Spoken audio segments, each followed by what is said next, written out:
그래서 이것 때문에 예약이 좀 꺼려진다고 말씀하시는 분들도 많으신데요. 저희 같은 경우는 주로 어떻게 하냐면요. 이런 특별한 경험도 해보실 수 있을 것 같아요. 저는 에어비앤비를 예약할 때 평점만큼이나 꼭 중요하게 챙겨보는 게 바로 이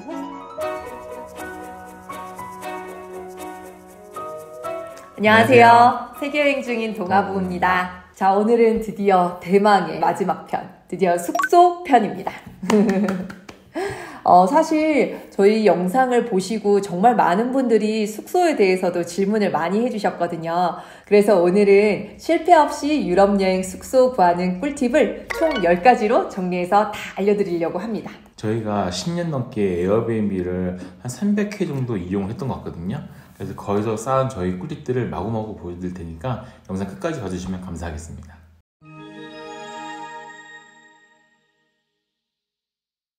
보통 유럽 여행을 준비하실 때 비행기 티켓을 끊고 나서 보통 바로 다음 숙소를 찾아보시는 분들이 많으실 텐데요. 보통 유럽은 호텔, 에어비앤비, 한인민박, 호스텔, 보통 이 4가지 중에서 결정을 많이 하시는 것 같아요. 일단 숙소별로 어떤 분들에게 잘 맞는지 좀 간단히 설명을 드리자면요.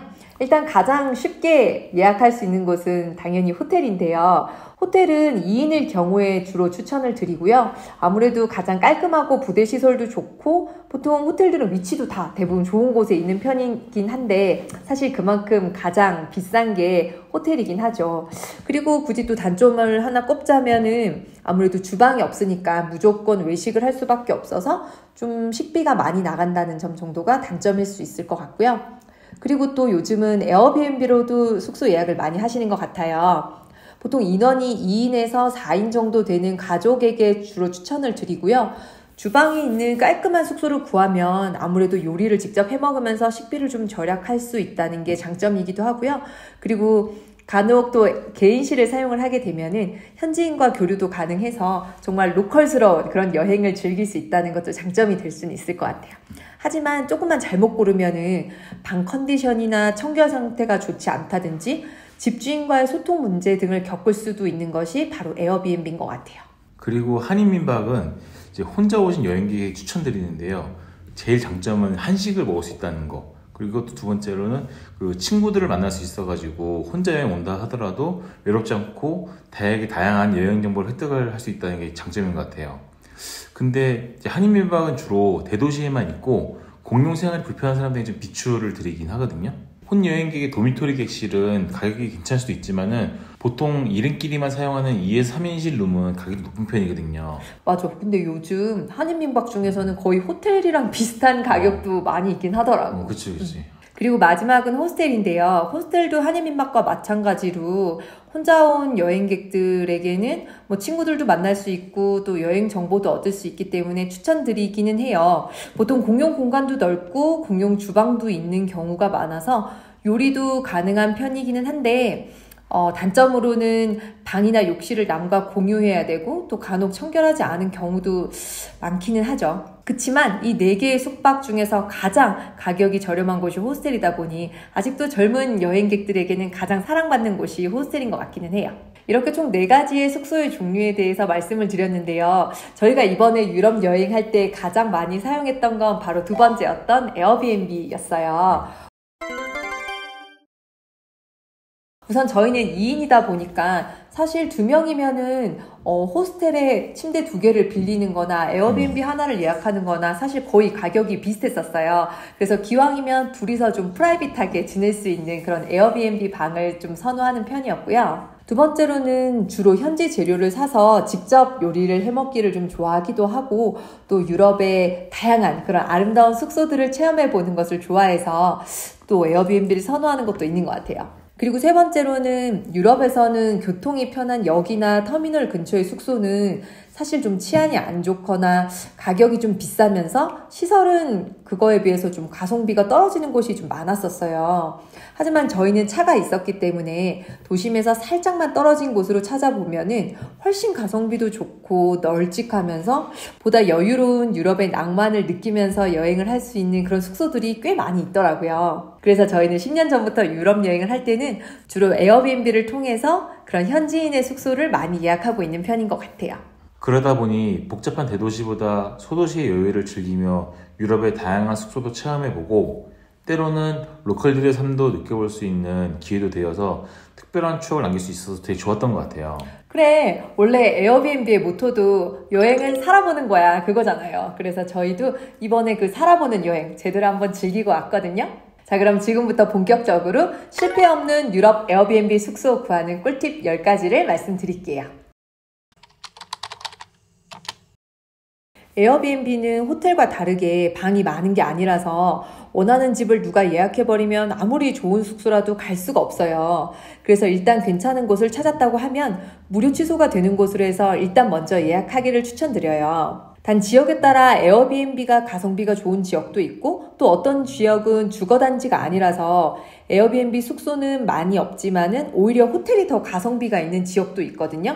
그래서 내가 여행하려는 지역을 부킹닷컴이나 아고다로 먼저 한번 호텔 가격을 쭉 보신 다음에 에어비앤비와 가격을 비교해 보시는 것도 좋은 방법일 것 같아요. 그리고 몇 달 전에 무료 취소되는 곳으로 예약을 해 놓았다가 사실 이 숙소가 썩 마음에 들지 않는 경우는 저 같은 경우에는 어떻게 하냐면요. 여행을 가기 한 2, 3주 정도 전에 다시 한번 그 지역을 에어비앤비를 찾아보기도 해요. 그 이유는 신규로 그 사이에 좋은 숙소가 올라오거나 아니면 빈방의 경우 싸게 할인을 하는 경우들도 종종 있거든요. 그래서 간혹 시간 여유가 되시는 분들은 이렇게 여행 떠나기 2, 3주 정도 전에 다시 한번 에어비앤비를 체크해 보시는 것도 좋은 방법일 것 같아요. 평점이나 후기를 보라고 말씀드린 게 너무 뻔한 내용이라서 사실 좀 실망하셨을 수도 있는데요. 호텔과 다르게 에어비앤비를 예약할 때는 평점이나 후기를 이렇게 보시는 걸 추천드려요. 에어비앤비의 평점은 총 6가지 항목으로 구성이 되어 있는데요. 전체 평점도 물론 중요하지만 가격에 맞는 숙소를 고르다 보면 모든 항목에서 만점인 집은 사실 좀 구하기가 어렵더라고요. 그래서 내가 꼭 포기할 수 없는 항목이나 양보할 수 있는 항목을 미리 정해 놓으시는 게 좋은 것 같아요. 예를 들어서 나는 자동차 여행이라서 위치는 크게 중요하지 않고 무조건 깔끔한 숙소가 중요하다면 위치 점수는 좀 낮더라도 청결 점수가 5점인 숙소를 찾으시고요. 그리고 나는 길을 잘 못 찾고 셀프 체크인하는 게 좀 어렵다 하시는 분들은 체크인 점수가 높은 숙소를 찾는다든지 이렇게 본인이 가장 중요하다고 생각하는 항목의 점수가 어떤지를 좀 꼼꼼하게 살펴보시는 게 중요해요. 왜냐하면 유럽이나 미국 여행을 해보면 외국인들은 우리나라 사람들에 비해서 숙소의 청결도보다는 숙소 호스트의 태도나 환대 이런 친절에 큰 점수를 주는 편인 것 같더라고요. 그래서 리뷰에 호스트의 환대가 놀라웠고 잘 머물다 갑니다 같은 후기는 얼핏 보면 굉장히 좋은 후기 같아 보이기는 하지만 의외로 이런 후기만 많다고 하면은 호스트는 굉장히 좋은 사람이지만 숙소의 컨디션이 좀 좋지 않은 경우도 많이 경험을 했었거든요. 근데 특히나 또 한국 분들은 청결도에 굉장히 좀 까다로운 편이니까 평점과 후기의 전반적인 그냥 평점만 보실 게 아니라 꼭 본인이 포기할 수 없는 항목의 점수를 보시는 게 굉장히 중요할 것 같아요. 에어비앤비를 예약하다 보면은 정말 멋들어지게 찍은 사진에 멋진 집을 보고 덜컥 예약하게 되는 경우들도 사실 많이 있는데요. 그러다 보면 정말 낭패보기 십상입니다. 사진만 보고 좋아 보여서 더보기란에 있는 내용이나 편의시설들을 꼼꼼히 보지 않고 예약하셨다가 나중에 현장에서 당황하시는 경우들을 겪으실 수도 있어요. 주로 동남아 쪽 여행을 하셨던 분들이 유럽 여행을 여행 오셔가지고 특히 놓치기 쉬운 부분은 바로 에어컨인데요. 당연히 숙소에 에어컨이 있을 거라는 생각에 편의시설을 제대로 안 보고 예약했다가 에어컨이 없어가지고 여름에 너무 더워서 고생하시는 분들이 있더라고요. 유럽은 우리나라나 동남아처럼 에어컨 보급률이 높지 않고 겨울에도 난방이 따로 되지 않는 숙소들도 굉장히 많거든요. 그래서 여름이나 겨울에 유럽 여행을 준비하시는 분들은 꼭 이 에어컨이라든지 난방 시설 같은 경우는 확인을 해보시고 예약하시는 걸 추천드릴게요. 그리고 더보기란을 자세히 보면 그 숙소의 특징을 호스트가 입력해 놓는데요. 이것도 제대로 확인 안 하면 놓치기 쉬운 부분이 꽤 많아요. 예를 들어서 집 사진에는 주방이 있어서 예약을 했는데 주방을 아침에만 사용할 수 있거나 7일 이상 예약한 게스트만 사용할 수 있게 한다든지 아니면 숙소를 체크아웃할 때는 집안의 청소를 완벽하게 하고 침대 시트나 수건을 세탁기에 넣어두고 가야 한다든지 이런 다양한 호스트들의 조건이 적힌 경우가 많거든요. 또 한 달 살기 숙소의 경우는 전기료나 수도세 등에 대한 별도 안내가 되어 있거나 아니면 또 사진에 수영장이나 헬스장이 있어서 덜컥 예약을 했는데 막상 가보니 별도 요금이 있는 경우도 있어서 이 꼭 설명란에 있는 내용을 꼼꼼히 확인하시기를 추천드릴게요. 저는 에어비앤비를 예약할 때 평점만큼이나 꼭 중요하게 챙겨보는 게 바로 이 호스트의 응답률인데요. 에어비앤비는 호텔이 아닌 만큼 리셉션이 있는 게 아니기 때문에 체크인이나 체크아웃 시는 물론이고 숙소에 가서도 문제가 생겼을 때 무조건 호스트와 연락을 할 수밖에 없어요. 그래서 호스트가 얼마나 빨리 응답하는지가 굉장히 중요한 부분이기 때문에 저는 평점 못지않게 호스트의 응답률을 꼭 챙겨서 보는 편이에요. 응답률이 100%에 1시간 내에 응답이라고 하면 가장 좋고요. 아무리 숙소가 좋아 보여도 이 응답률이 낮거나 하루 이틀 후에 답이 온다고 하면은 무조건 일단 거르고 보는 편이긴 합니다. 청결이나 집 시설에 문제가 있어서 연락을 해도 답이 없다라고 하면 무작정 밖에서 기다려야 된다고 한다든지 그렇게 되면 일단 여행 시작부터가 기분을 망치고 시작하게 되잖아요. 그래서 이 응답률도 체크할 겸 예약하시기 전에 궁금한 사항이 있으시면 호스트에게 미리 질문을 한번 해보시고 얼마나 응답을 빨리 하는지 아니면 대답하는 그런 태도가 우호적인지 이런 것들도 미리 한번 확인해 보시고 예약하시면 더욱더 좋을 것 같아요.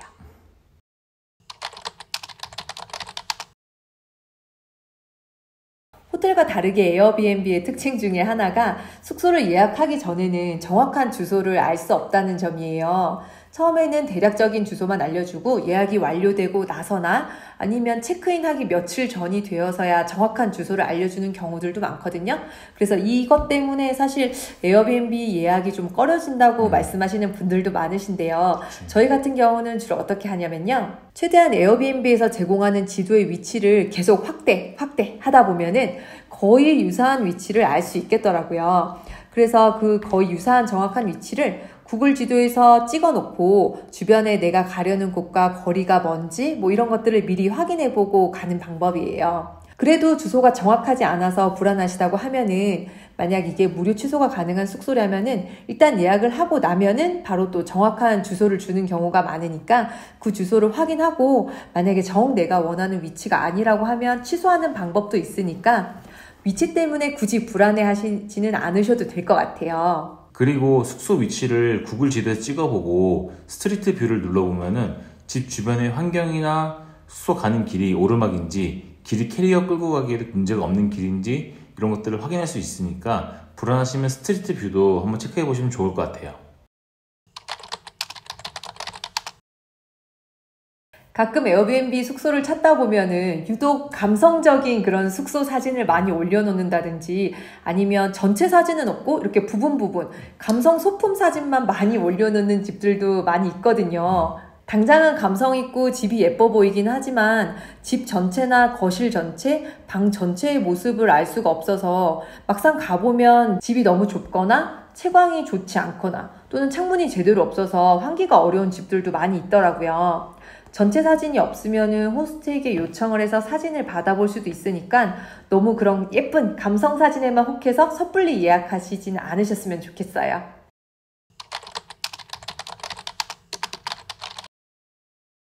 보통은 에어비앤비 숙소를 구하실 때 이렇게 일행끼리만 함께 프라이빗하게 지낼 수 있는 집 전체로 놓고 검색을 하시는 경우가 많으실 텐데요. 저희 같은 경우는 가끔은 일부러 개인실, 그러니까 남들이랑 공용 공간은 함께 공유하면서 방은 프라이빗하게 사용할 수 있는 그런 개인실도 가끔은 이용을 한답니다. 특히 자동차가 있는 경우는 유럽과 미국의 소도시에는 널찍한 전원주택에서 은퇴하신 노부부들이 자녀를 출가시킨 후에 남은 방을 에어비앤비로 하는 경우가 많더라고요. 그런 집들은 보통 집이 크고 방마다 욕실도 따로 구비가 되어 있어서 프라이빗하게 개인실을 사용은 하면서도 정원과 주방 같은 공간들은 공유하면서 현지인들과 함께 생활하면서 대화의 기회도 생기고 또 현지 문화를 배울 수 있어서 아주 특별한 기억으로 남을 때가 또 많더라고요. 그래서 여행은 살아보는 거야 라고 하는 에어비앤비의 취지에도 상통하기도 하고요. 그래서 저희처럼 현지인들과 교류를 원하시는 분들은 개인실 필터에다가 욕실 딸린 방으로 넣어서 서칭을 하시면은 이런 특별한 경험도 해보실 수 있을 것 같아요. 사실 이 방법은 단기로 짧게 유럽 여행을 오시는 분들에게는 조금 어려운 방법일 수도 있는데요. 저희처럼 장기로 여행하시거나 일정 조정이 어느 정도 가능하시다면 이 기능을 적극적으로 사용해 보시면 좋을 것 같아요. 바로 날짜를 선택할 때 바로 플러스 마이너스 며칠의 버퍼를 두는 건데요. 내가 원하는 날짜를 딱 하루만 선택했을 때는 몇 개 나오지도 않던 숙소라 하더라도 이 버퍼를 좀 넓게 줬을 때는 훨씬 옵션이 다양해지거든요. 특히 호텔과 다르게 에어비앤비는 1박씩은 예약이 불가능한 곳들이 좀 많은 편이에요. 그래서 특히 호스트들이 좋은 숙소는 최소 3박 이상 또는 5박 이상부터 예약이 가능하도록 조건이 걸려있는 경우들도 많아서 그래서 혹시 여러분도 날짜를 조금씩만 조정이 가능하다라고 하시면은 이렇게 날짜 폭을 좀 더 조정하시면서 훨씬 더 가성비 있는 숙소를 에어비앤비에서 많이 찾으실 수 있을 거예요. 에어비앤비에서 신규 숙소는 보통 첫 예약자 3명에게는 할인을 해주는 경우가 많아서 저희도 예약을 많이 해봤거든요. 근데 사실 경험상 뭐 아니면 도였던 것 같아요. 시설도 깔끔하고 호스트도 좋은 평점을 쌓아야 되기 때문에 적극적으로 도와주고 친절한 경우도 있었지만요. 한편으로는 아직 오픈한 지 얼마 안 돼서 거울이나 주방 도구 등 아직 소소한 그런 편의 물품들이 제대로 갖춰지지 않은 경우도 종종 있었던 것 같아요. 또 에어비앤비의 신규라고 해서 진짜 새로운 숙소가 아닌 경우도 많아요. 기존의 아고다나 부킹닷컴에 있는 숙소가 에어비앤비에 처음 등록될 때도 신규로 보이기도 하고 심지어 예전에 나쁜 평점을 받았던 숙소를 호스트가 삭제하고 새로 다시 신규로 올리는 경우에도 신규 탭으로 보여지기 때문에 여러분은 이 신규라는 이름과 할인 때문에 너무 쉽게 현혹되지 마시고요.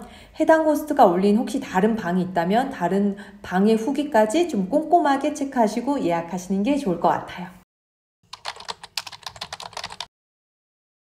주로 호텔만 이용을 많이 하시던 분들이 아마 이 에어비앤비를 초반에 이용하실 때 가장 많이 당황하시는 부분이 바로 체크인, 체크아웃 부분일 것 같긴 해요. 특히 동남아 호텔들은 2시 체크인에 12시 체크아웃이라서 굉장히 시간이 여유가 있는 편인데다가 또 얼리 체크인 같은 경우도 굉장히 좀 잘해주는 편이잖아요. 그런데 유럽은 사실 호텔도 마찬가지고 에어비앤비도 체크인이나 체크아웃 시간에 좀 철저한 편인 것 같기는 해요. 간혹 일찍 숙소에 체크인해서 짐 풀고 본격 여행을 하려고 계획을 했다가 체크인 시간인 3시, 4시까지 체크인을 할 수 없거나 아니면 짐을 맡아주지도 않아서 곤란했다는 경우들도 많이 봤거든요. 그치.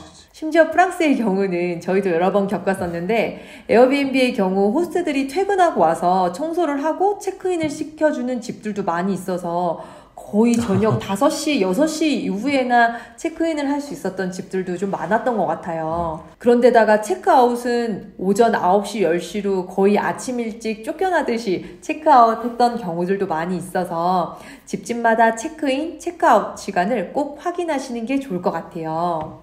그리고 한 가지 또 주의하셔야 될 점이 유럽 같은 경우는 저녁 7, 8시가 넘으면은 체크인을 안 해주거나 아니면 추가 요금을 요구하는 숙소들도 간혹 있거든요. 그래서 혹시 이런 부분이 있지 않은지 꼭 한번 확인해 주시는 것도 좋을 것 같아요. 자, 그럼 지금까지 에어비앤비에서 실패 없이 유럽 숙소 구하는 방법 10가지에 대해서 말씀을 드렸는데요. 혹시 영상 보시고서 궁금하신 점 있으시면 댓글 달아주시고요. 이 영상 보시는 모든 구독자분들이 행복한 유럽 여행 했으면 좋겠습니다. 그리고 저희가 꼭 에어비앤비를 통해서만 숙소를 예약하고 있진 않아요. 아무래도 전 세계를 여행하고 있다 보니까 다양한 플랫폼을 통해서 숙소를 예약하고 있는데 오늘 말씀드렸던 에어비앤비 외에도 부킹닷컴이나 아고다 등 다양한 플랫폼을 통해서 숙소를 잘 구하는 방법도 다음에 한번 영상을 준비해 볼 예정이니까요. 그것도 많이 기대해 주시면 감사하겠습니다. 그럼 오늘 영상은 여기까지고요. 시청해 주셔서 감사합니다. 감사합니다. 안녕.